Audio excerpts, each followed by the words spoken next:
Descargo de responsabilidad, no soy el autor de esta historia, y dejaré el link de la historia original en la descripción. Disfruten el fic y tengan un buen día. Capítulo 243. Capítulo 24. Razonamiento al pie de Kadesh. Como dijo Ikigaya, continuar el ataque contra Kadesh no era una buena idea. Tras la entrada del ejército hitita en Kadesh, las defensas de la fortaleza se activaron por completo. Los hititas habían almacenado previamente suficientes provisiones y agua potable para resistir un asedio egipcio. Para Ramsés, que había estado a punto de ser aniquilado por completo, las palabras de Ikigaya fueron duras, pero comprendieron. Su mente estaba más lúcida que antes y enseguida entendió la situación.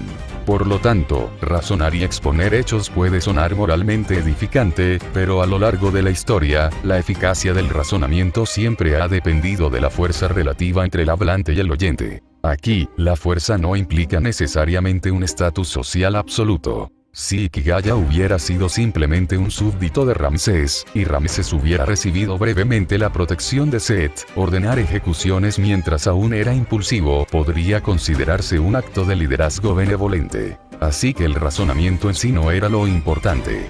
Lo que importaba era que Ikigaya le estaba hablando. Desde el principio, no había nada estrictamente correcto o incorrecto.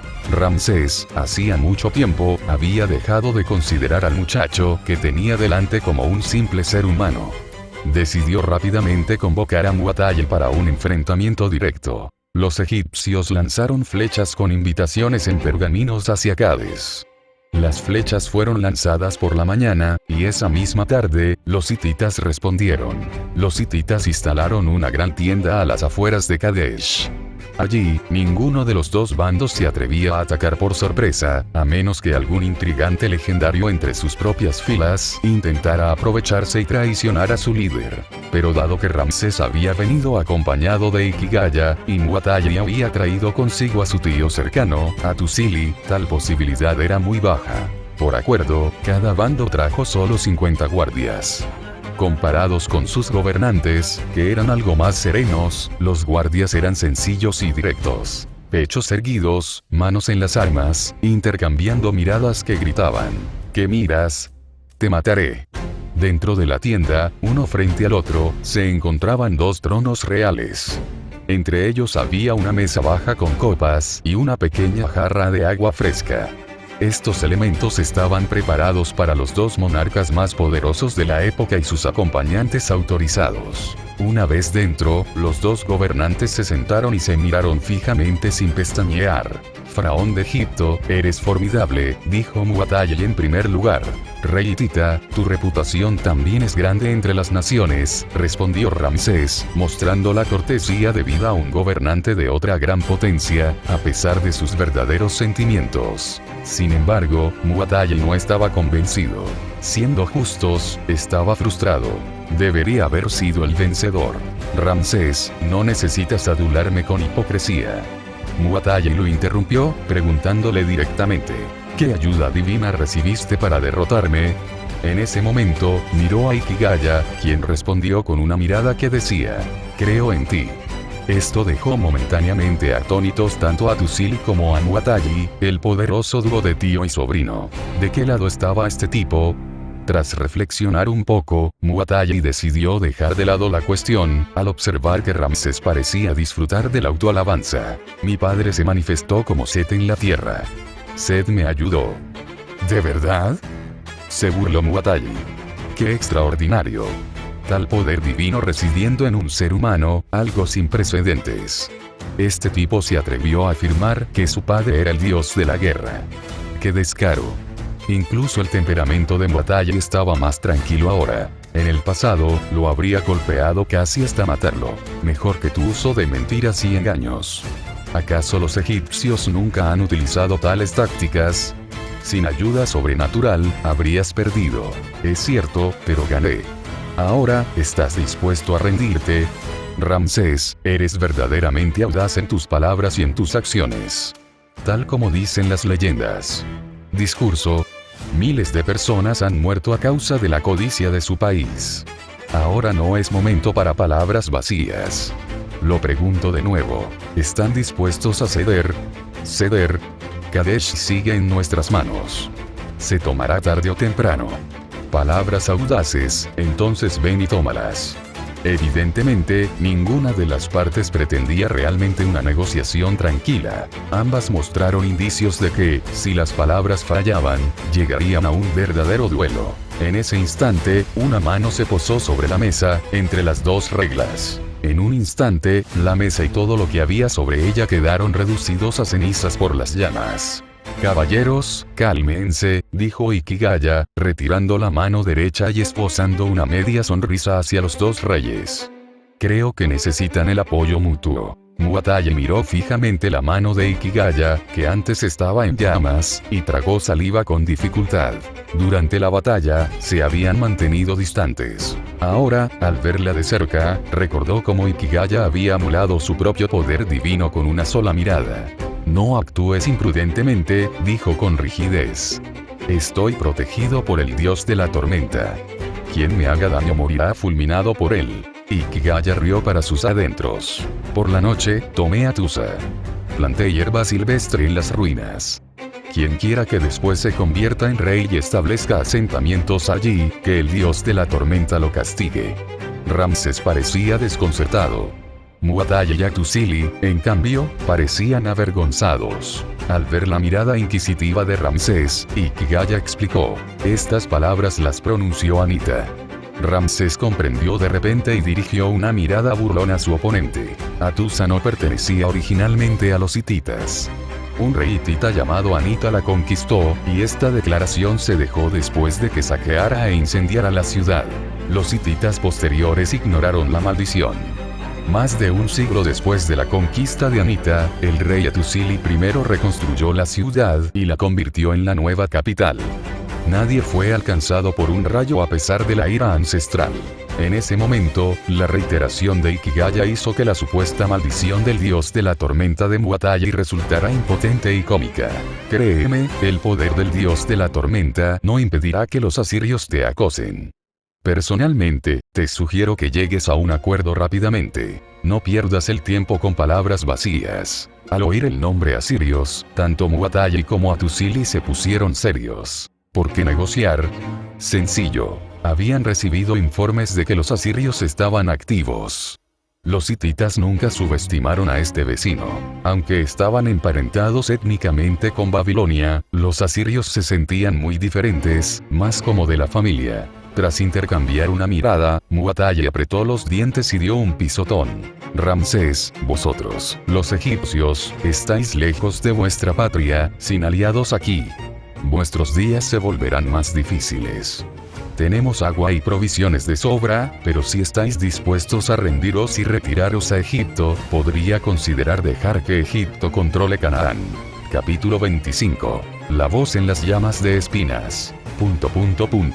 Ramsés bebió en silencio un pequeño sorbo de agua. Por suerte, había cogido la única taza de antemano, así que Ikigaya no la había quemado, dejando solo esa taza en la tienda. No tenía sed. Necesitaba un momento para ordenar sus pensamientos porque... ¿Qué acaba de decir ese tipo? ¿Quiere darme Canaán? Piérdete. Canaán era mío desde el principio. Ya has perdido. Muwatai, ¿cómo te atreves a amenazarme, cobarde que te escondes en la ciudad? Esto no es una amenaza.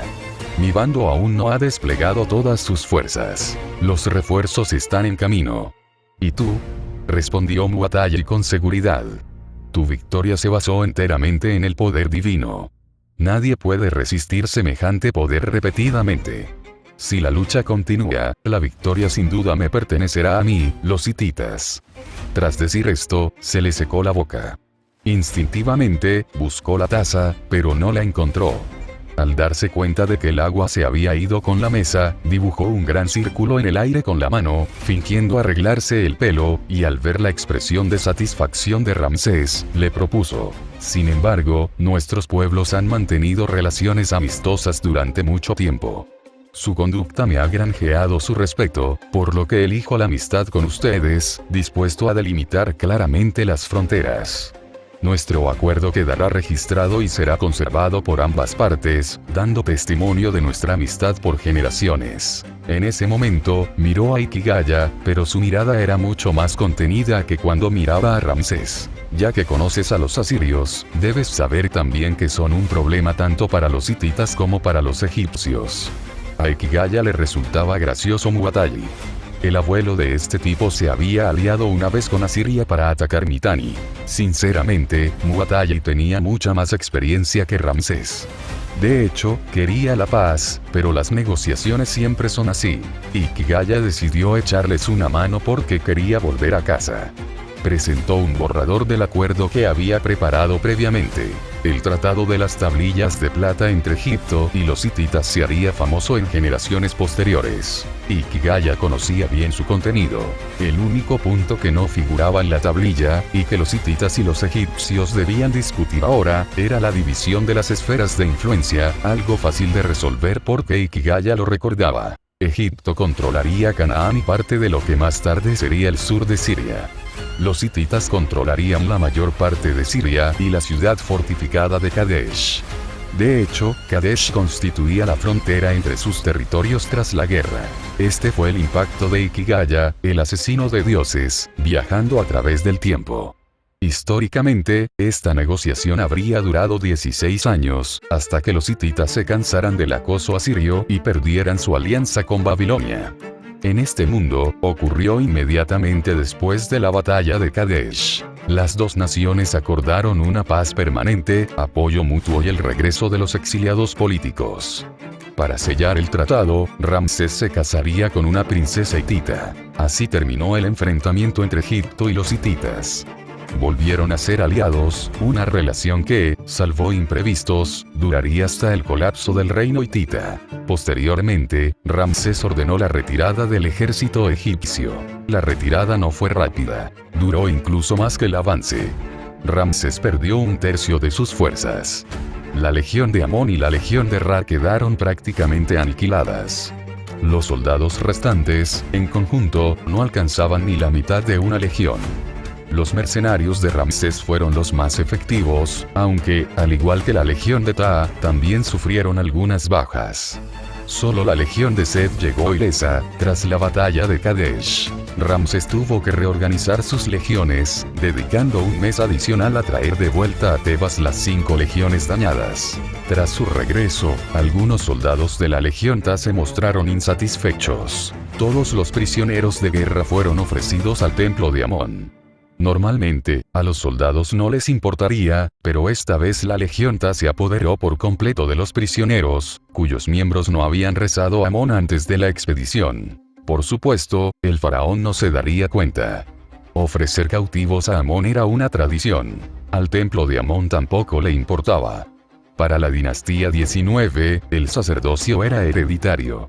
El faraón ya no podía nombrar sacerdotes. ¿Por qué se preocuparían los poderosos sacerdotes por un grupo de soldados rasos?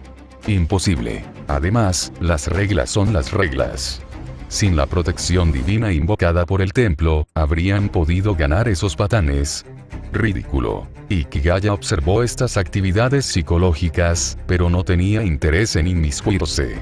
Ramsés ya había cumplido con su obligación para con la casa, así que, a partir de ese momento, Ikigaya se centró en Moisés. Mientras tanto, ajeno a que estaba siendo vigilado por un asesino de dioses, Moisés estaba en casa, o mejor dicho, acababa de terminar de cuidarse. Después, le esperaba el trabajo, y Moisés fue pastor, no de sus propias ovejas, sino de las de su suegro, Jetro.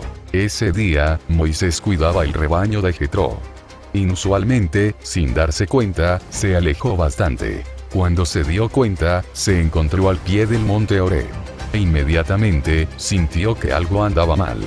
Hacía mucho tiempo que esa voz no lo perturbaba, pero la anomalía de hoy lo inquietaba. Quería huir, pero no conseguía que las ovejas se movieran. Daban vueltas sin rumbo, lo que lo frustraba. Mientras conducían pasando una pequeña colina, un grupo de arbustos espinosos se incendió repentinamente sin motivo aparente. Al principio, Moisés lo ignoró. Pero al pasar repetidamente por allí y ver las llamas intactas, se dio cuenta de que había llegado el problema. Esto iba más allá de cualquier truco que pudiera idear un hechicero de la corte egipcia. Evitarlo era inútil. Moisés decidió enfrentarlo con sus propios ojos. Se acercó. Las llamas se avivaron. Moisés pareció ver una figura humanoide balanceándose en su interior. Moisés. Moisés. Gritó una voz desde el fuego. Estoy aquí. Moisés lo reconoció al instante. Bueno, si me llamaste, supongo que tengo que ir. Eres demasiado poderoso para que pueda resistirme. Suspiró y dio un paso al frente. Entonces oyó una voz que lo animaba. Sinceramente, fue un poco irritante. Había cooperado, pero la voz lo llamó y no le permitió avanzar. ¿Qué sentido tenía? El misterio se resolvió rápidamente. No te acerques. Quítate las sandalias de los pies, porque el suelo que pisas es santo. Moisés bajó la mirada. ¿Tierra sagrada? ¿En serio? ¡Qué desastre! Hasta que no escuchó la siguiente frase, ya no pudo fingir calma. Yo soy el Dios de tu padre. El Dios de Abraham. El Dios de Isaac. El Dios de Jacob. Moisés arrancó un trozo de su túnica, se cubrió el rostro y echó a correr. Capítulo 26. Moisés Barba Negra se conecta. Moisés se cubrió el rostro por miedo. Quería huir, también por miedo. Sin embargo, por mucho que lo intentara, por mucho que corriera, no podía abandonar la tierra sagrada bajo sus pies. Permaneció entre los espinos, incapaz de descender la montaña. A su alrededor, los zarzales volvieron a incendiarse. Las llamas se encendieron repentinamente y, en un abrir y cerrar de ojos, desaparecieron sin dejar rastro. Moisés observó con atención y vio que los zarzales que habían sido tocados por el fuego no presentaban ni el más mínimo daño. Mientras la sorpresa y el miedo lo invadían, una voz resonó desde todas direcciones, al principio como un trueno. Moisés. Moisés. Yo soy el Señor de tus hebreos. Gritó la voz con fuerza. El viento lo envolvió, obligándolo a acurrucarse en el suelo, sujetándose la cabeza. He visto el sufrimiento de mi pueblo en Egipto. Moisés, aterrorizado, no quería oírla. Sin embargo, la voz parecía penetrar no solo sus oídos, sino hasta su propia respiración, entrando por su boca, nariz y piel, sumergiendo todo su ser y su alma. Cada palabra lo conmovió profundamente, haciendo temblar su cuerpo. Oigo los gemidos de los oprimidos bajo el yugo de los capataces. Hace tiempo que conozco su sufrimiento. He venido a librarlos de la mano de los egipcios, a conducirlos a una tierra buena y extensa, que emana leche y miel. La tierra de los cananeos, hititas, amorreos, fereceos, heveos y jebuseos. Moisés sentía que la cabeza le iba a estallar. Todas las sensaciones fuera de su oído eran caóticas. Su cuerpo ardía como si estuviera en llamas. Quería discutir, pero no podía hablar. Ahora que oigo los gemidos de los hebreos y veo cómo los egipcios los oprimen, te envío al faraón para que saques a mi pueblo, los hebreos, de Egipto. Opresión. Esto no era del todo exacto. Los hebreos no habían sufrido tanto. Ramsés había mejorado notablemente sus condiciones. El faraón había sido favorable hacia ellos. Moisés se lo recordó a sí mismo. Sin embargo, otro pensamiento surgió en su mente. ¿Acaso los hebreos no habían sufrido opresión? El ascenso de José al poder en Egipto se debió a que salvó al país de la hambruna, ganándose la confianza del faraón.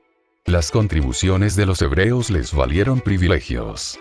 Pero cuando un faraón que, sin saberlo, José gobernaba Egipto y, temiendo el creciente número de hebreos, los esclavizó, gobernando con látigos y asignándoles trabajos forzados. Los egipcios merecían un castigo. Dos voces contradictorias rugían en la mente de Moisés.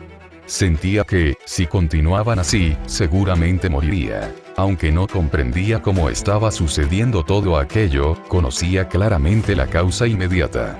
¿Quién soy yo para ir ante el faraón y sacar a mi pueblo de Egipto?, exclamó Moisés en voz alta. Osado. Tronó la voz con furia. ¿Te atreves a desobedecerme? Debes irte. Moisés estaba completamente aterrorizado. ¿Y la vacilación? Simplemente había hablado de forma casual. Tal vez al notar que Moisés se había convertido en una codorniz temblorosa, la voz se suavizó y dijo: estaré contigo. Cuando saques al pueblo de Egipto, me servirás en este monte. Esta es la prueba que te envío. Los labios de Moisés se crisparon. Quería hablar, pero temía enfadar a la voz, o peor aún, ser golpeado. Tras un instante, no pudo contenerse más y preguntó: cuando vaya a los hebreos y les diga que el Dios de nuestros antepasados me envió, me preguntarán el nombre de Dios. ¿Qué debo decirles? Correcto. Moisés no creía en ninguna manifestación sobrenatural. Un señor que no apareció fue un buen señor. Moisés no era ciegamente piadoso. Era cuidadoso y reflexivo. Fuera lo que fuese esa entidad, parecía necesitarlo. Decidió demorarse al menos 3 veces. La primera fue preguntarle su nombre. Tal vez leyendo la mente de Moisés, la voz respondió con orgullo, sin ira: dirás a los hebreos: yo soy el autoexistente, el eterno. Yo te envié a ellos. Yahvé es mi nombre para siempre, mi memorial para todas las generaciones. Dirás a los ancianos de los hebreos que el Dios de sus antepasados, el Dios de Abraham, el Dios de Isaac, el Dios de Jacob, se te ha aparecido y se ha preocupado por ellos, viendo cómo los egipcios los trataban. Por eso te envió a que los saques de Egipto, donde sufren, y los lleves a la tierra de los cananeos, hititas, amorreos, fereceos, heveos y jebuseos, la tierra que mana leche y miel. Así os harán caso. Vosotros y los ancianos iréis a Faraón y le diréis que Dios os ha aparecido, para que os permita ir al desierto durante 3 días a ofrecer sacrificios a Yahvé, vuestro Dios. Moisés. ¿Has considerado los sentimientos y la reacción de Ramsés? ¿Estás seguro de que no me matará? Bueno, tal vez no, pero esos ancianos están condenados, ¿verdad? Sin ellos, ¿cómo podré guiar al pueblo? Se restableció un entendimiento tácito entre Moisés y la voz, pues ésta le proporcionó entonces una guía concreta. Sé que el faraón de Egipto no te dejará ir. Extenderé mi mano en Egipto, realizaré todos mis prodigios y transformaré la tierra. Entonces te dejará ir, pero hallarás el favor de los egipcios y te llevarás sus riquezas. No te irás con las manos vacías. Entonces hay compensación. No está mal. Pero Moisés lo consideró un acto de generosidad a costa de los demás, algo poco práctico.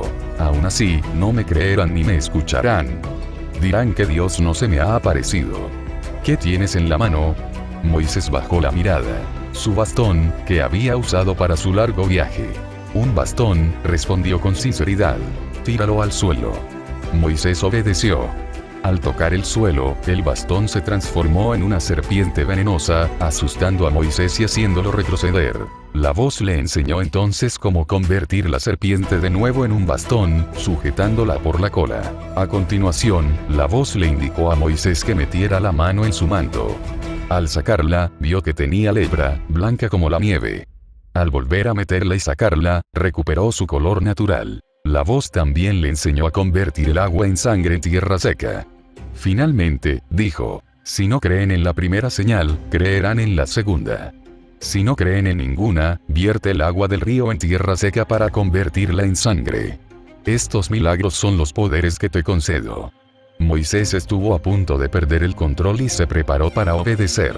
Desafortunadamente, en el éxodo bíblico posterior, Moisés vagó durante 40 años. Para cuando escuchó el llamado de Dios, era un anciano con barba blanca. Aquí, llevaba menos de 1 año en Madián. Aún no tenía hijos. Ahora era un Moisés de barba negra, lejos de conformarse tan fácilmente. Capítulo 27. Regreso a Egipto. Moisés era extremadamente prudente, con visión de futuro y una planificación a largo plazo. De hecho, tras el miedo inicial, ya no se resistía mucho a la voz. Y una vez que ésta le concedió el poder de realizar milagros, se alineó completamente con ella. Moisés también deseaba que su pueblo regresara a Canaán, una esperanza compartida por todos los hebreos. La diferencia radicaba en que Moisés, quien amaba profundamente a su pueblo, no se conformaría con su propia liberación. Quería que todos sus seres queridos fueran salvados. La Biblia describe a Moisés como humilde, manso y gentil, y afirma que su mansedumbre superaba la de todos los demás en el mundo. Pero la virtud y los milagros por sí solos no podían traer de vuelta a los hebreos a la tierra prometida. Necesitaban mucho más. Los hebreos estaban organizados en clanes, con ancianos que ejercían autoridad absoluta. Moisés podía ser amado por su pueblo, pero eso no significaba que pudiera anular esta tradición. Solo el poder de Dios podía hacerlo. Pero después de anularla, ¿cómo podría mantener el liderazgo y la unidad de los hebreos? Un pueblo dividido sería masacrado por los cananeos. En aquel entonces, Canaán estaba dividida en 6 ciudades-estado, reconocidas incluso por Ramsés como autoridades legítimas a las que convenía ganarse en tiempos de guerra. Poseían la fuerza militar suficiente para aniquilar a los hebreos desunidos. Moisés, aunque humilde, también era orgulloso e indomable, completamente distinto de su antepasado Abraham. Abraham obedecía sus deberes sin discernir entre el bien y el mal. Incluso accedió a la irracional exigencia de Dios de sacrificar a su hijo, un mero capricho divino. Si Moisés se hubiera sometido a la misma prueba, se habría negado. Su fe se basaba en lo que él creía correcto. Independientemente de si la voz era la del Yahvé adorado por él mismo, su pueblo y sus antepasados, Moisés necesitaba la seguridad suficiente para llevar a cabo esta gran misión. Entonces Moisés reprimió su entusiasmo e hizo un último intento por ganar tiempo. Señor, dijo, no soy hombre de palabras, y aun después de que me hablaste, sigo siéndolo. Soy torpe para hablar y para expresarme. Quizás deberías enviar a otra persona. La voz parecía ahogada, permaneció en silencio durante un largo rato. Moisés estaba ansioso. Había sido demasiado codicioso. Había provocado que la voz se negara a continuar, pero no tenía otra opción. Su mayor problema era estar en inferioridad numérica y ser débil. Necesitaba un partidario que lo apoyara incondicionalmente, alguien en quien pudiera confiar, elocuente y políticamente persuasivo. Se preocupó innecesariamente. La voz rugió de nuevo de inmediato. ¿Tú quién te dio la boca? ¿Quién hizo la lengua muda, el oído sordo, el ojo que ve y el ojo ciego? ¿Acaso no fui yo, Yahvé? Ve como te mando. Sé que tu hermano Aarón, levita, es elocuente. Se alegrará al verte. Os concederé elocuencia a ambos, instruyéndoos en todo lo que debáis hacer. Él hablará en nombre del pueblo, tú lo considerarás tu boca, y él te considerará Dios. Solo necesitas sostener la vara en tu mano para realizar milagros. Perfecto, todo está listo. Aarón era la elección perfecta. Su hermano, elocuente y ahora respaldado por la seguridad divina. Moisés aceptó con alegría. Se arrodilló, tomó el bastón de madera y juró cumplir con aquella misión sagrada. Las llamas entre los espinos se extinguieron. Sus ovejas dejaron de vagar en círculos. Podía regresar. Agarró con fuerza el bastón y condujo a las ovejas de vuelta a la casa de su suegro. Jetro era un anciano sencillo. A simple vista, era poco agraciado, aunque tenía una hija de una belleza deslumbrante. Por supuesto, a Moisés no le interesaba el aspecto de su suegro. Pero para regresar a Egipto, no podía irse sin avisar. No pensaba ir solo, sino acompañado de su esposa. De lo contrario, ¿cómo podría arreglársela solo durante el viaje? Claro, podría haberlo hecho, así era como había llegado, pero ya tenía esposa. ¿Por qué iba a estar solo? Así, Moisés, con cierta culpa, confesó su identidad a Jetro y le pidió: por favor, permítame llevar a su hija conmigo a ver a mis hermanos en Egipto, para ver si todavía están allí. Ya veo, Jetro escuchó con emoción la confesión y la petición de su yerno. Siempre pensé que no eras un hombre común. No esperaba que fueras tan capaz. Pero no era demasiado capaz. Dios mismo apareció. El plan de Jetro de tener un yerno gratis se arruinó por completo. Jetro miró a su hija preocupada y lamentó en silencio no haber dejado que Moisés durmiera con ella, aunque sabía que no había nada que pudiera hacer. Si fuera Jetro y viera a una mujer atractiva, ya fuera en el cielo o en el mar, encontraría la manera de conquistarla. Entonces preguntó: ¿puedes regresar sano y salvo? Moisés se conmovió profundamente y respondió: mi Dios me permite regresar a Egipto. Los que buscaban mi vida han muerto. Moisés desconocía si realmente habían muerto o si habían sido derrotados por los hititas en el campo de batalla. Pero con el bastón divino en la mano, se sentía seguro. Sin el bastón, podía con 10 hombres. Con él, ¿por qué temer? Al percibir la sinceridad de Moisés, o su capacidad para la batalla, Jetro finalmente accedió. También le exigió a Moisés que trajera un muchacho para servir a Séfora. Moisés accedió y eligió a un niño sincero y honesto de entre los madianitas, al que llamó Gersón, para simbolizar su tiempo como extranjero en tierra extranjera. Una vez que todo estuvo listo, Moisés llevó consigo a Séfora, se despidió de Jetro y partió hacia Egipto. Mientras tanto, en Egipto, en la ciudad de Ramsés, alguien oyó por la noche una voz parecida a la de Moisés. Era de noche. Como siempre al regresar a Egipto, Achimán Kigaya se sentó en lo alto del palacio, disfrutando de la brisa. Entonces oyó la voz: «Ve al desierto a encontrarte con tu hermano. Él es enviado por mí.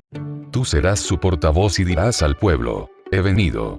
Envió a Moisés. La voz no se dirigía a él, pero no podía escapar a la percepción de Achimán. Todo lo que ocurría en suelo egipcio, el viento, la luz del sol, las sombras, incluso la lluvia, era consciente de ello. Se levantó de repente, mirando hacia donde había aparecido la voz. Allí vivían los esclavos, y entre ellos, los hebreos eran los más numerosos. «Por fin ha aparecido», dijo Achimán riendo a carcajadas. No se acercó, sino que volvió a sentarse. Conocía esa voz demasiado bien. Era la de Horus. Capítulo 28. Moisés no es honesto. Tras regresar de Kadesh, Kigaya Achimán nunca abandonó el palacio de Ramsés. Algunos lo aprobaron, otros no. Ramsés y su esposa lo aprobaron de todo corazón. Quienes desaprobaron fueron los sacerdotes del templo de Amón. Consideraban que el palacio era demasiado humilde y que alguien tan poderoso como Achimán debería estar en el templo. En la 19ª dinastía, el templo de Amón ya no solo era influyente, sino que su poder era casi igual al del faraón. Debido a la tradición egipcia de donar la mayor parte de la riqueza obtenida en tiempos de guerra al templo, el templo de Amón contaba en ese momento con inmensos recursos. Su territorio y su población casi rivalizaban con los del faraón. Además, el templo controlaba la mayoría de los magos de Egipto y la práctica de la adivinación, la interpretación de presagios y las bendiciones, lo que les otorgaba una gran influencia en el palacio. Muchos de los jueces egipcios, que interpretaban la ley y servían como árbitros, eran sacerdotes del templo. A mediados del reinado de Ramsés, casi el 90% de los jueces eran sacerdotes. Con semejante poder, jugar a la política con el templo siempre fue una tarea clave para el faraón. Por el contrario, ningún sumo sacerdote que se opusiera al faraón podía evitar convertirse en el hazmerreír del templo. Ahora bien, esa lucha política comenzaba a dar señales. Evidentemente, esto se debía a que sus enemigos externos comunes, los hititas, ya no representaban una preocupación. Pero les esperaba una desagradable sorpresa. Comparado con los hititas, el inminente éxodo sería el verdadero desafío. Tanto el faraón como el templo recibirían un duro golpe por parte de Moisés. Moisés era compasivo, amaba a su pueblo y se solidarizaba con los egipcios que sufrirían, pero no todos los egipcios merecían su compasión. De hecho, a excepción de Ramsés y su familia, Moisés sentía poco aprecio por los egipcios que ocupaban cargos públicos o religiosos. Para él, Egipto, con su idolatría y su sistema de templos, no era más que una facción caótica y malvada. Las bofetadas no eran suficientes. Si fuera posible, con gusto les clavaría una espada directamente. Esto era muy propio de un hebreo. Si bien los hebreos parecían débiles en Egipto, en el fondo eran un pueblo violento, un hecho que quedó plenamente demostrado cuando posteriormente conquistaron Canaán. Iba a ser todo un espectáculo. A Achimán le gustaba ver series. Si no tenía nada más que hacer, se quedaba mirando cómo se desarrollaba la historia. Desafortunadamente, tenía una misión: encontrar a ese Dios a través de Moisés, así que probablemente no pudo ver la representación completa. Aún así, tras ver el primer acto, se mostró confiado. En comparación con el drama que se avecinaba, las disputas entre el faraón y los sacerdotes eran insignificantes. Así pues, Achimán rechazó de plano la invitación del templo de Amón para hospedarse allí, insistiendo en quedarse en el palacio. Para evitar que los sacerdotes discutieran, activó un movimiento que parecía una profecía. Egipto está a punto de experimentar un gran cambio, incluso más peligroso que el de los hititas. Tenéis energía para pelearos por nimiedades. Mejor prepararos. En aquella época, la profecía gozaba de un inmenso prestigio. Los reyes contaban con especialistas para interpretar los sueños. Tras el movimiento de Achimán, la escena política de Egipto quedó sumida en un silencio absoluto. Todos esperaban ansiosamente el gran cambio que él había predicho. Ramsés intentó descaradamente conseguir que Achimán le diera información privilegiada, pero fue reprendido. ¡Qué broma! El gran maestro odiaba los spoilers más que nada. Pasaron los días. Moisés no había aparecido y Egipto no sufrió ninguna calamidad. Nadie se atrevía a causar problemas. Si lo intentaban, el faraón y el sumo sacerdote los aplastaban juntos. Achimán era un dios, el dios que una vez gobernó a los egipcios del Bajo Egipto y a los Hicsos. Era hijo de Ra, hermano de Osiris, capaz de secar el Nilo y convertir la tierra en desierto, pero también de proteger a Egipto y permitirle derrotar a los enemigos extranjeros. Para la época de la batalla de Kadesh, esto era de conocimiento común entre la élite egipcia. Quienes lo desconocían eran forasteos, no gobernantes de Egipto, y podían ser aniquilados sin remordimientos. Incluso decenas de miles no importarían. El faraón y el sumo sacerdote no se inmutarían si fuera necesario. Por supuesto, matar a decenas de miles de personas a la vez podría poner a prueba su autocontrol. Después de todo, en aquellos tiempos, unos pocos miles podían librar una guerra nacional. Achimán nunca fingía. Lo que tenía que pasar, pasaba. Cuando Moisés apareció en Egipto, al principio no alertó al palacio ni al templo. Siguiendo la guía divina, su hermano Aarón se reunió en secreto con él en el desierto y llevó a Moisés y a Séfora de regreso a casa. Al día siguiente, todos los hebreos sabían que Moisés había regresado. Lo admiraban por haber conseguido el pago de los salarios atrasados y las bonificaciones para sus parientes, pero las órdenes reales también los inquietaban, no porque temieran que Moisés fuera capturado y ejecutado, sino porque podrían verse implicados. Tal era la sabiduría mortal. Los pensamientos de los ancianos eran un poco más complejos, pero no me malinterpreten. Su complejidad no implicaba ninguna buena voluntad hacia Moisés. Incluso cuando Moisés se relacionaba con la corte egipcia, lo despreciaban por pasar por alto a los clanes y distribuir los salarios directamente entre ellos. Lo consideraban una persona totalmente irrespetuosa. Así pues, los ancianos convocaron una asamblea de representantes de los clanes hebreos, con la intención de reprender a Moisés y entregarlo a los egipcios para su ejecución, posiblemente obteniendo alguna recompensa en el proceso. Desconocían el dicho: cuando los hermanos se unen, las reprimendas son inútiles. Se desconoce si Dios les había concedido elocuencia a Moisés y a Aarón, pero los ancianos fueron completamente superados. Lo que debería haber sido una asamblea de condena, se convirtió en el discurso personal de Moisés. En comparación con el Moisés de los textos bíblicos posteriores, autor de al menos los primeros 4 libros del Antiguo Testamento, estos ancianos eran completamente impotentes. Evidentemente, Moisés no fue honesto. Incluso mintió ante Dios. Tras la asamblea, la autoridad de los ancianos quedó destrozada. El poder pasó al profeta Moisés, el de la barba negra. Los representantes de los clanes fueron completamente manipulados por él. Achimán presenció la actuación completa. Estaba satisfecho con su intuición. Cuando viajó aquí por primera vez, sospechó que aquel hombre barbudo era algo más que una simple coincidencia de nombre. Ahora lo confirmaba. ¡Qué perspicaz!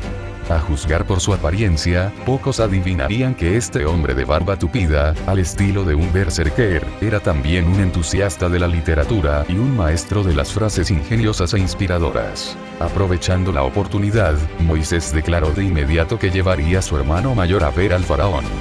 Entre los vítores de la multitud, partió con el pecho erguido y la cabeza en alto. Al ver a un grupo tan numeroso corriendo hacia el palacio, Achimán los siguió como el viento. Capítulo 29. Ramsés se enfadó. Cuando Moisés, hecho jirones, y su hermano se presentaron ante el trono de Ramsés, la expresión del faraón fue de total estupefacción. Había imaginado muchas posibilidades para el gran cambio del que había hablado Achimán, pero nunca que sería provocado por su amigo fugitivo. Como era de esperar, su estado de ánimo era violentamente explosivo. Todos los monarcas comparten un defecto. Aunque su definición de traición pueda diferir en los detalles, su tolerancia hacia ella es negativa. Negativo, lo que significa que no necesitan pruebas. La mera sospecha es suficiente para ejecutar a alguien 1000 veces. Aunque a Ramsés le gustaba autodenominarse Dios ante sus súbditos, seguía siendo humano y no podía escapar de este defecto. Moisés. Su rugido resonó en varias habitaciones antes de desvanecerse. Cabe decir que la batalla de Kadesh había reforzado la autoridad de Ramsés, especialmente después de que protagonizara su famoso acto de posesión por un fantasma ante miles de personas, mejorando enormemente su control sobre el ejército. Ni siquiera el templo de Amón pudo hacer tambalear su identidad como faraón, como dios viviente. Tuvieron que desafiarlo en otro lugar. El Ramsés de ahora era muy diferente del Ramsés anterior a Kadesh. Irradiaba un aura letal. Los burócratas comunes lo pensarían 2 veces antes de salir de la oficina para ir al baño después de cruzarse con su mirada. Pero Moisés no era un burócrata egipcio. En cierto modo, había presenciado escenas más grandiosas que Ramsés y no se vio afectado en absoluto por el aura del faraón. O mejor dicho, la influencia provino de otro aspecto. El arma más poderosa, y única, de Ramsés contra Moisés era el vínculo personal que los unía. Al percibir las complejas emociones de su amigo, un destello de culpa cruzó por los ojos de Moisés, pero eso fue todo. Puesto que había elegido estar allí, estaba preparado para soportarlo todo. Faraón, por favor, escucha mis palabras, dijo. Mi Dios me ordena que te diga. Los hebreos son sus hijos, sus primogénitos. Debes permitirles que se vayan al desierto y celebren su fiesta. Si te niegas, castigará a tus primogénitos con la muerte. Al oír esto de un amigo que antes parecía comprensivo pero que ahora fingía no conocerlo, Ramsés estalló inmediatamente en cólera. Maldita sea. El contrato está firmado, el pago realizado, y ahora me dices que te echas atrás. ¿Podrías tener una razón más absurda? ¿Crees que soy demasiado ingenuo para manejar esto? Ja. Tu Dios me es desconocido, y no permitiré tu partida, ladró Ramsés a Moisés. Solo estás intentando holgazanear, ¿verdad?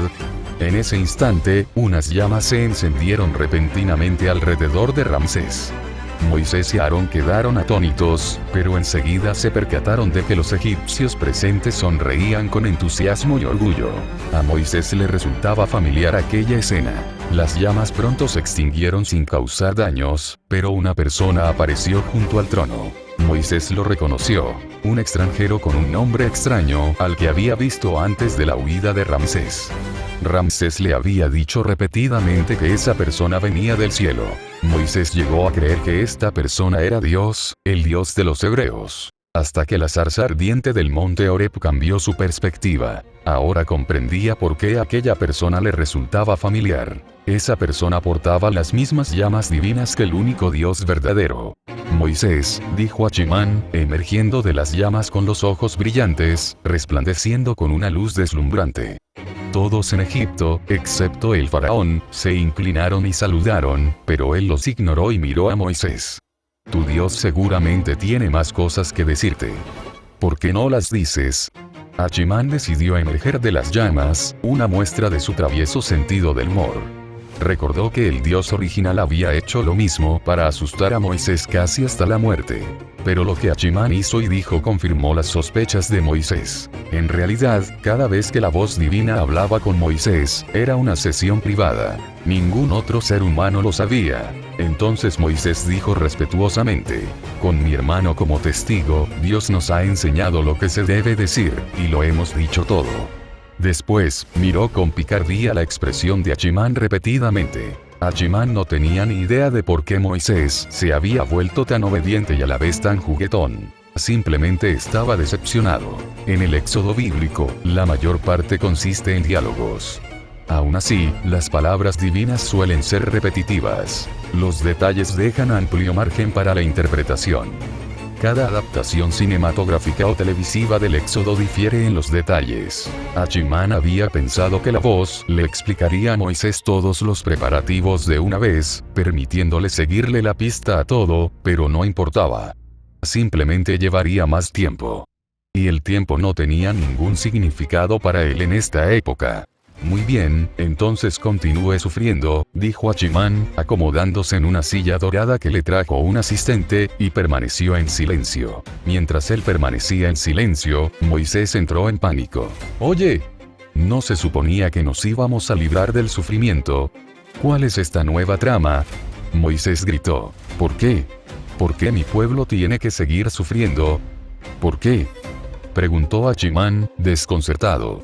Sirves a las deidades y disfrutas de su protección. Naturalmente, también debes soportar cargas.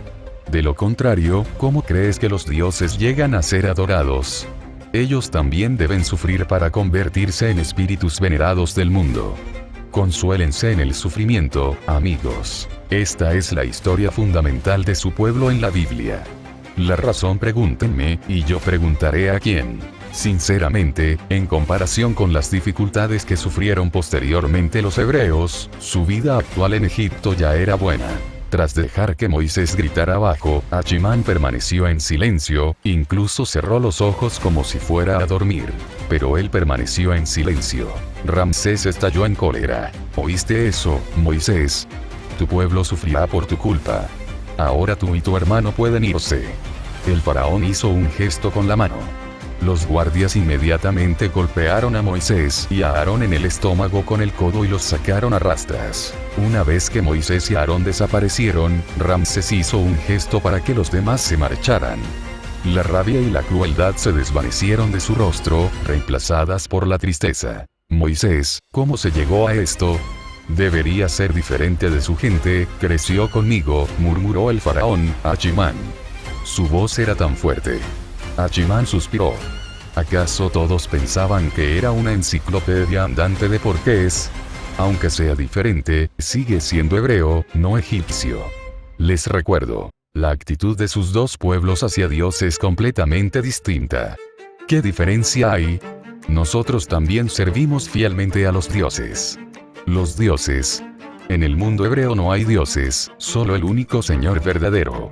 Achimán se puso de pie. La silla era incómoda y de madera. Se frotó el trasero dolorido y se marchó, dejando a Ramsés solo en el trono, perdiendo la razón.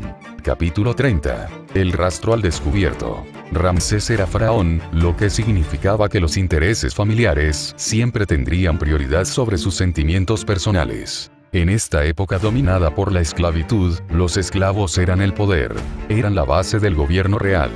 Egipto y los hititas luchaban constantemente. ¿Acaso la lucha se debía realmente a las tierras de Asia?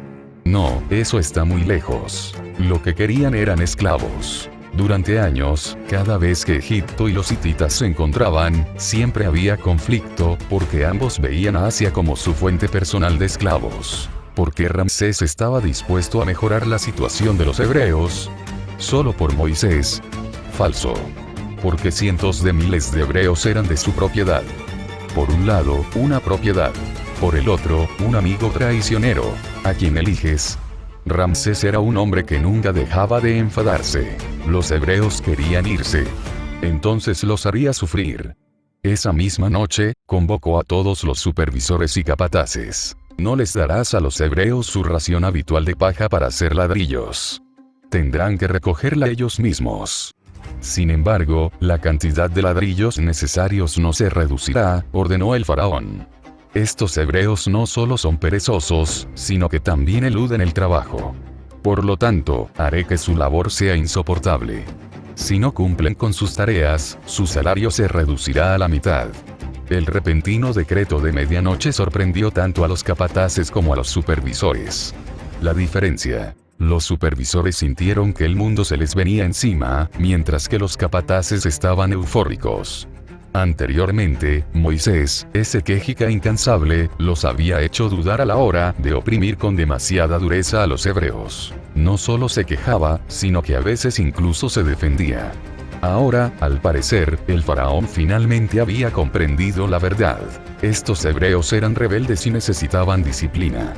Les esperaba un calvario, una noticia verdaderamente alentadora. Entusiasmados, los supervisores cumplieron con avidez las órdenes del faraón al día siguiente, incluso añadiendo cargos privados adicionales. Mientras tanto, los hebreos se apresuraban a recoger paja.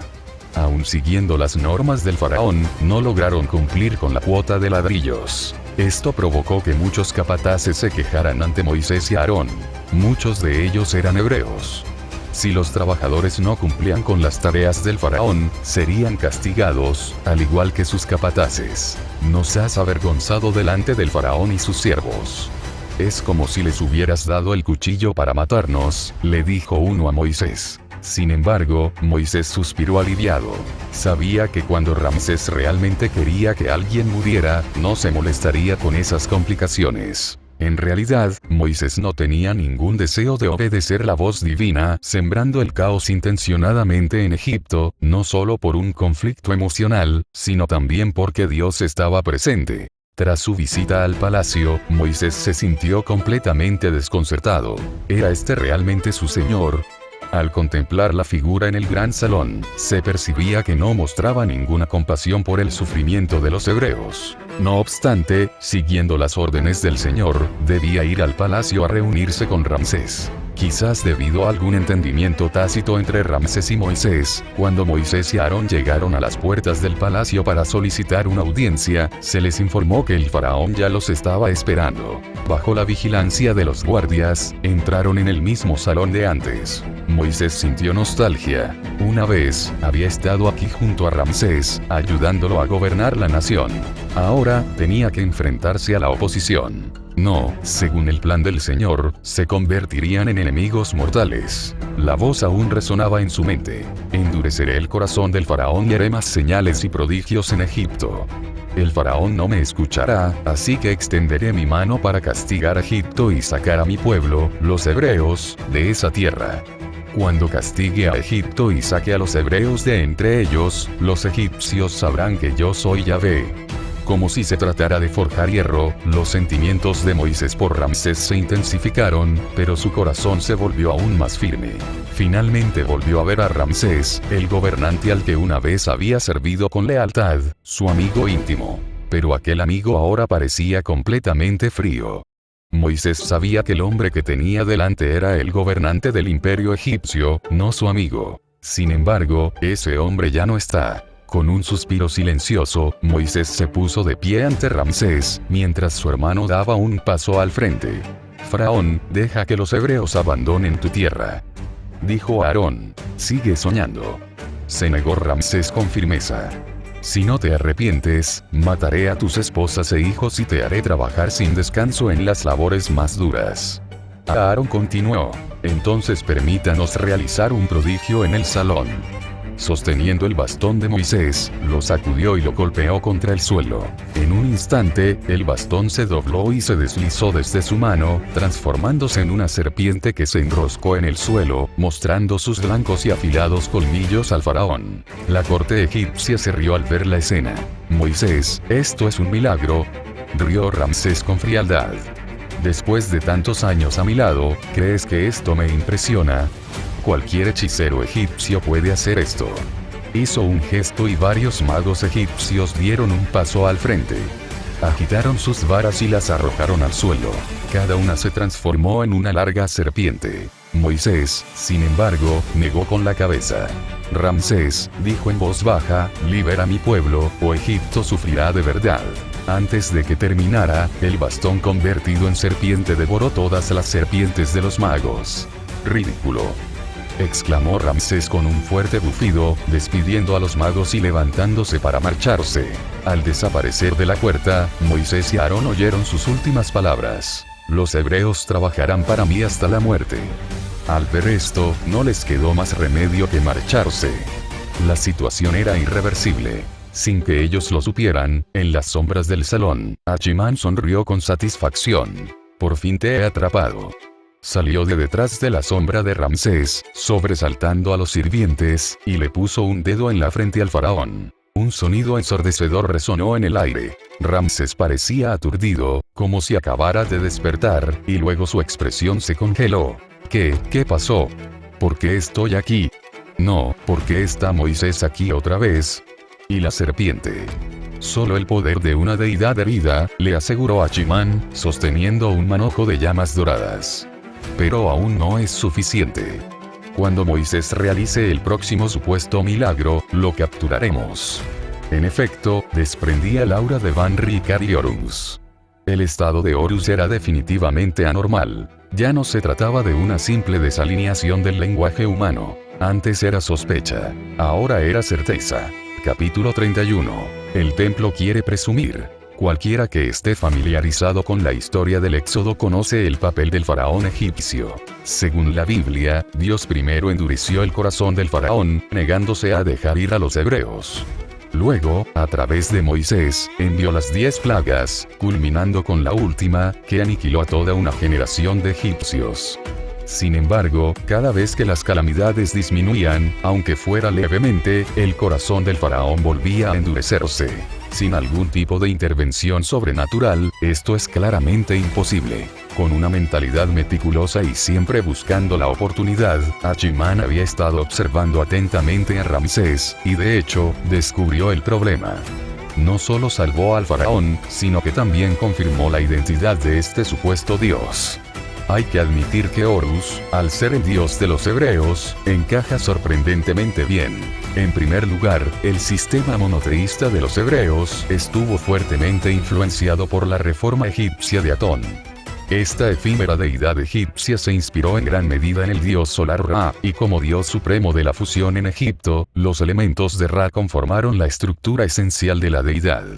Entre las diversas fusiones de Ra, la más famosa es Amón-Ra, pero Amón no fue la única. Horus fue incluido, al heredar la divinidad solar de Ra y ser también un dios del cielo. Por lo tanto, una deidad con aspectos tanto celestiales como meteorológicos. Como dice el refrán, todas las religiones se basan en gran medida en influencias ajenas. Hachiman, el as de la lucha, no podía pasar por alto el antiguo Egipto.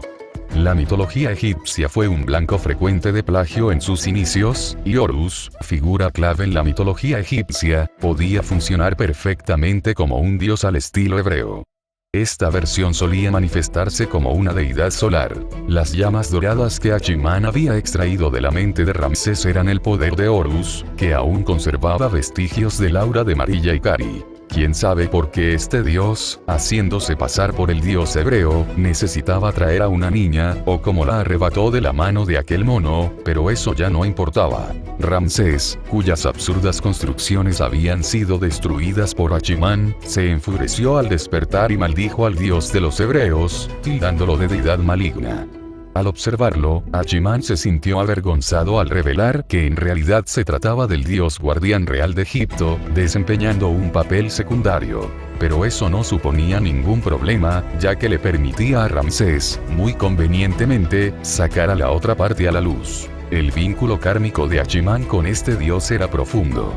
Fue gracias a su poder que Hachiman derrotó a Set y se convirtió en un asesino de dioses. Sin embargo, Horus había dejado un caballo de Troya dentro del cuerpo de Hachiman. Si Boban no le hubiera señalado una solución clara, podría haber quedado atrapado. Ser noqueado antes incluso de ver al oponente habría provocado la risa incontenible de los demás campeones. Finalmente, al enfrentarse a la forma original de Horus, el dios influyó accidentalmente en el antiguo Egipto y luego comenzó a esconderse, apareciendo solo en la montaña de la luz del sol. Este dios de la caza realmente se parecía a un cazador. Marcaba objetivos, tendía trampas y se movía con una velocidad increíble. Aunque Hachiman desconocía el motivo por el que Horus había acudido a los hebreos, su paciencia se había agotado. Esta vez, estaba decidido a matar a Horus. Una vez que Ramsés desahogó su ira, Hachiman comenzó a negociar con él. Como era de esperar, Ramsés, que despreciaba al dios de los hebreos, aceptó de buen grado. Al día siguiente, Ramsés anunció a los ministros y sacerdotes que conocían la identidad de Hachiman que éste había fallecido. Haciendo caso omiso de las sutiles expresiones de los sacerdotes del templo y los magos del palacio, declaró que hacía calor y que iba a nadar en el Nilo. Los ministros, deseosos de informar sobre su trabajo, no tuvieron más remedio que seguir a Ramsés hasta la orilla del río. Pero al llegar, descubrieron que el faraón no tenía intención de nadar. Simplemente estaba tumbado en una silla comiendo fruta. No hay prisa, dijo el faraón a sus ministros. Moisés llegará en breve. Gran faraón, por favor, olvida tu amistad con Moisés, dijo un sacerdote, haciendo una reverencia. No solo es un asesino, sino que también incita a los hebreos a la negligencia y a la fuga. Debería ser ejecutado. Pero los magos fueron derrotados, replicó Ramsés. Os digáis mensajeros de los dioses, pero un dios extranjero está haciendo valer su poder en Egipto, y lo único que se os ocurre es mandar matar a un esclavo. Permítame defenderme, gran faraón, dijo el sacerdote, enrojeciendo. Si Moisés vuelve a intentar realizar milagros, los dioses no lo permitirán. Ojalá. Hablaré poco. Hagan lo posible por resistir los milagros de Moisés. Dicho esto, el faraón cerró los ojos para descansar. Los sacerdotes estaban furiosos, esperando ansiosamente la llegada de Moisés. Su expectación se vio recompensada. Poco después, Moisés y Aarón aparecieron en la orilla opuesta del río. La ciudad de Ramsés, al igual que la Venecia de la época, no se construyó enteramente a lo largo del río. El ancho río se bifurcaba en este punto, formando una considerable isla fluvial donde se ubicaba el palacio. También existían edificios a lo largo de la orilla exterior, y la menor anchura del río permitía una buena visibilidad. Los sacerdotes, expertos en magia, más tarde llamada hechicería, podían utilizar poderes a menudo más fuertes que los de los magos comunes, ya que la magia egipcia se basaba en la oración o la manipulación divina. Al ver a Moisés, los sacerdotes de la orilla opuesta gritaron de inmediato e intentaron actuar, pero fueron demasiado lentos. Esta vez, Moisés no actuó directamente. Le entregó el bastón a Aarón, quien lo agitó y golpeó el agua. En el instante en que el bastón tocó el agua, se oyó un leve silbido, y el agua donde impactó se tornó roja, extendiéndose rápidamente por el río. Un fuerte hedor a sangre impregnó el aire. Un sacerdote inmediatamente tomó una jarra de boca ancha llena de agua bendita y la vertió en el río con confianza, diciéndole a Ramsés: «Faraón, mira cómo purifico el río». Mientras el agua caía, también se convirtió en sangre, asustando al sacerdote hasta el punto de que dejó caer la jarra, haciéndola añicos. Los demás sacerdotes quedaron estupefactos. El agua bendita, creada mediante la devoción constante y dotada de poder divino, era escasa en un templo. Sin embargo, también se convertía en sangre. ¿Significaba esto que el Dios de los hebreos era más poderoso que los dioses de Egipto? Los sacerdotes estaban conmocionados e intentaban calmarse. Al presenciar su humillación, Ramsés sintió un profundo desprecio, pero al ver el río completamente rojo, se sintió ligeramente inquieto. Si Achimán no le hubiera dicho que solo era un aperitivo antes de la comida, podría haber entrado en pánico. El Nilo era la única fuente de agua de Egipto, y Moisés se atrevió a actuar. Por suerte, habían sacado agua durante toda la noche. El suministro para 7 días era suficiente. Capítulo 32. La guerra está a punto de comenzar.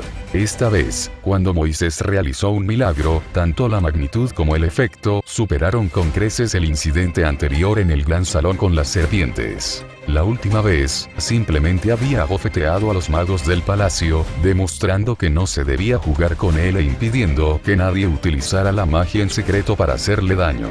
Pero esta vez, atacó la fachada de todos los templos de Egipto. A diferencia de los magos, cuya organización era menos estructurada, los templos existían desde el auge de la civilización egipcia. En cuanto a organización y patrimonio, no tenían rival entre los simples magos. La esencia del reino egipcio era, fundamentalmente, una coalición de numerosos templos, y el papel básico del faraón consistía en ser el líder de la jerarquía del templo, siendo su gobierno secular secundario. Cuando Dios realizaba milagros repetidamente en Egipto, según la Biblia, no era para enfrentarse a los egipcios. Su objetivo eran los dioses de Egipto.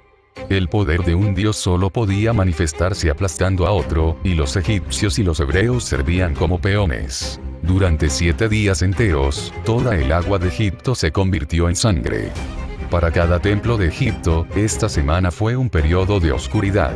Ni siquiera el templo más importante de Amón, a pesar de todos los esfuerzos de los templos de todo el país, pudo purificar las aguas. Ante Moisés, fueron completamente derrotados. Los hebreos aclamaron, y la autoridad de Moisés se consolidó una vez más gracias a este milagro. Los ancianos guardaron silencio. Nadie se atrevió a oponerse a él. A excepción de Ramsés, nadie sabía que Achiman no se había marchado, sino que residía en el templo milenario que el faraón aún estaba construyendo. La sala principal del templo aún no estaba terminada, pero la cámara principal ya tenía techo. Todavía no había ninguna estatua de la deidad, así que Achiman, con gran audacia, tomó posesión del lugar. Observaba en silencio todo lo que hacía Horus, analizando el poder inherente a los milagros. Al finalizar el séptimo día, una fuerza colosal surgió del templo y rápidamente ocupó los cielos de Egipto. Primero, la ciudad de Ramsés, luego el Bajo Egipto, y finalmente todo el país experimentaron una lluvia suave. La lluvia arrastró la sangre maloliente, convirtiéndola de nuevo en agua limpia. Los animales muertos en el Nilo se descompusieron y desaparecieron, y toda la contaminación quedó purificada. Todos los sacerdotes egipcios con formación profesional sentían ese poder. No tenían ninguna duda de que era divino, pues nada más podía explicar el milagro. Solo el sumo sacerdote palideció de miedo. De pie frente al templo de Amón, observaba la fina lluvia que caía afuera, con los ojos llenos de pavor. Como máxima autoridad de Egipto en asuntos divinos, discernió la naturaleza de este poder. Era la fuerza incomparable de Set, el dios de la destrucción, capaz de aniquilar toda existencia tangible e intangible.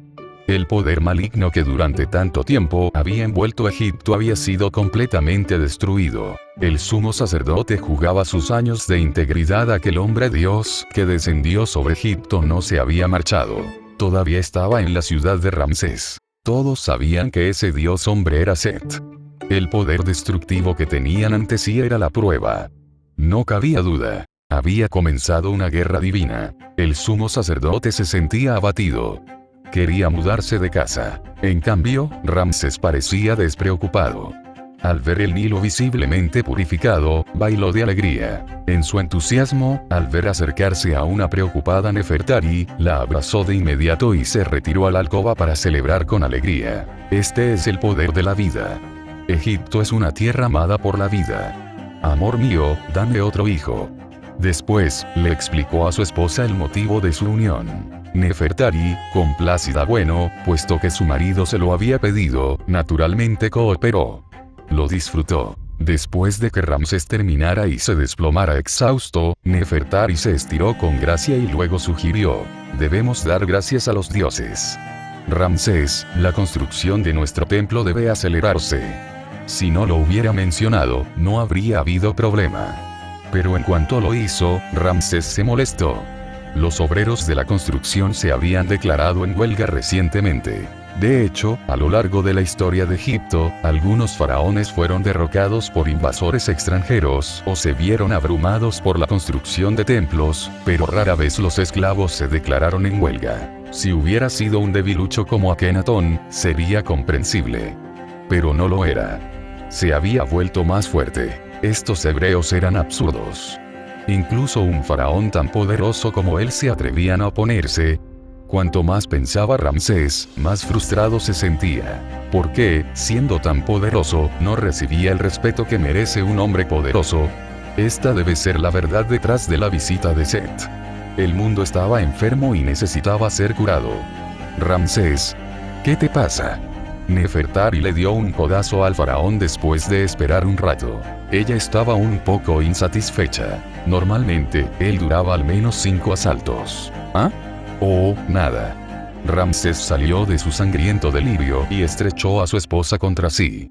Primero comprobó que nadie estuviera escuchando en la puerta y luego le susurró al oído. Los ojos de Nefertari se abrieron de par en par. No hables, dijo Ramsés con seriedad. Amor mío, aún no puedo revelarte nada. Todos me observan, pero tú eres diferente. Puedes ir al templo con el pretexto de comprobar cómo va todo. Nefertari asintió suavemente. Su cabeza permanecía apoyada en el pecho de Ramsés, por lo que él no podía ver su expresión, solo sentir su leve temblor. Él pensó que ella tenía miedo. No teman, dijo. Ese es el verdadero Dios que protege a nuestra familia. Solo necesitamos servirle con sinceridad. El Dios es misericordioso. ¿Pero te protegerá Él para siempre?, preguntó Nefertari en voz baja. Lo hará, dijo Ramsés con seguridad. Bajo las murallas de Cades, me dio la fuerza para derrotar a un enemigo formidable. Ahora, protegerá a Egipto de sus adversarios. Él es el Dios guardián de nuestra familia. Nefertarina continuó con el interrogatorio. Todos los faraones estaban bajo protección divina, pero muchos morían de forma violenta. Algunos en intrigas palaciegas, otros a manos de sus enemigos. Los dioses no los protegían de por vida. Ella lo sabía, pero el orgulloso Ramsés jamás la escucharía. Por lo tanto, haría lo que pudiera. La guerra no había hecho más que empezar. Capítulo 33. Amigo o enemigo. El faraón y su esposa estaban en la cama, tramando cómo fortalecer su relación con Achimán, pero Achimán, en el templo, distaba mucho de estar tan relajado. Al igual que en Kadesh, cuando los dioses hititas presintieron que el rey hitita se enfrentaba a una fuerza igual a la suya, proyectaron su poder desde la mitología. Si ellos pudieron hacerlo, también podrían haberlo hecho otros dioses antiguos. De hecho, incluso antes de que Achimán actuara, ya había percibido que múltiples fuerzas estaban rompiendo la barrera entre los dos mundos. Pero a Achimán no le importaba. Como dice el refrán, sin comparación, no hay daño.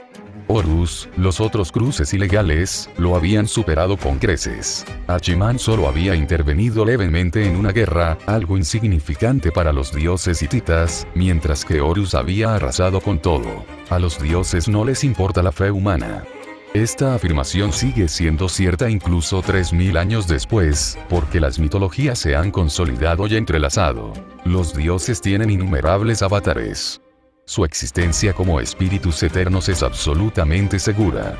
La única manera de obligarlos a regresar al reino de los espíritus es que todos los humanos del mundo caigan en la desesperación y se quiten la vida simultáneamente. Pero en la antigüedad, ningún dios antiguo tenía tanta confianza. En aquella época, la civilización humana apenas comenzaba. Las tribus luchaban entre sí y los puestos divinos eran escasos. Muchas deidades estaban ansiosas por utilizar nuevos mitos para ascender al poder. Los seres humanos no destruyeron pueblos enteros, pero destruyeron la fe. Tomemos como ejemplo el saqueo de ídolos en Mesopotamia. Una vez que se tomaba un ídolo, la creencia se derrumbaba y la desaparición de su mitología era solo cuestión de tiempo. Eso ya era bastante leve. Las civilizaciones menos misericordiosas, como las Shan, no discriminaban. Cualquier deidad más débil que la suya que viviera cerca era derrotada y reemplazada por el panteón Yi oriental, borrando la mitología aún más rápido. Lo peor de todo. Incluso si los templos de las deidades menores aún existieran, si la mitología cambiara, el dios sería reemplazado por completo. En resumen, este era un mundo precario. Los dioses que ya habían ascendido debían tener cuidado, y aquellos que aspiraban al poder siempre estaban dispuestos a hacerse con el puesto utilizando nuevos mitos. Por lo tanto, cualquier ser que se atreviera a afectar negativamente su mitología, se enfrentaba a una intolerancia infinita por parte de los dioses antiguos. Bueno, lo anterior era una conjetura de Achimán, pero le parecía lógico. De lo contrario, los dioses hititas no habrían actuado como lo hicieron. Incluso en inferioridad numérica, no podían permitirse correr riesgos. Achimán no necesitaba matar a nadie personalmente. Si un dios cometía un error y era humillado, su avatar sería eliminado. ¿Quién podría apostar a eso? ¿Quién se atrevió? Por lo tanto, Achimán se mantuvo completamente tranquilo. Siguió su plan original en silencio, neutralizando el poder de Horus. Y justo cuando lo logró, esa fuerza finalmente llegó. En un instante, más de una docena de siluetas divinas se alzaron en el templo. Sus rostros eran indistintos, pero tras ellos aparecieron las sombras de antiguos reinos divinos. Algunos resplandecientes, otros profundamente oscuros, otros inquietantemente aterradores, llenos de los himnos y lamentos de seres vivientes. Uno de ellos poseía un reino divino de arenas abrasadoras y llamas, con truenos, relámpagos y los gritos de las tormentas. Este habló primero. Este poder me recuerda a ti, Horus. Achimán lo miró. Aunque no podía verle la cara, sabía perfectamente quién era. En ese momento, se oyó otra voz. Set, ese chiste no tiene gracia. ¿Cómo podría yo hacerle daño a mis propios creyentes? Eso es algo que solo tú harías. Yo trato a todos los creyentes por igual, a diferencia de ti. Dijiste que no habías bendecido a estos líderes humanos, pero ¿acaso él no posee tu poder?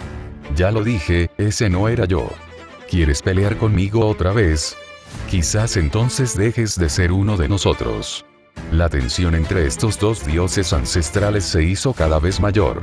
Hachiman observaba fascinado, deseando haber traído una botella de refresco para ese momento. Su actitud provocó descontento entre los demás espíritus eternos presentes. Entonces habló otra silueta. Una figura esbelta coronada de estrellas, con voz humana femenina. Si quieres que los humanos se burlen de ti, es asunto tuyo. Pero si eso nos involucra, nos uniremos para eliminarte. Ven. Bórranos. Set obviamente no temía la amenaza. ¿Dónde está tu marido? ¿Por qué no se atreve a bajar? Hachiman interpretó las palabras de Set. Cuñada, vamos. Vamos a armar un lío juntas. Set parecía ser constante, sin cambios desde hacía 3000 años. Primero resolvamos este asunto, dijo otra silueta, hecha enteramente de luz, con un reino divino solar detrás de él. Sin duda, un dios del sol. Tras hablar, todas las siluetas divinas miraron hacia Hachiman. Bienvenidos, venerables. ¿Buscan guía? Hachiman se sentó con las piernas cruzadas, sonriendo a los dioses antiguos y fijando su mirada en 3 de ellos. Supongo que no están aquí por mí.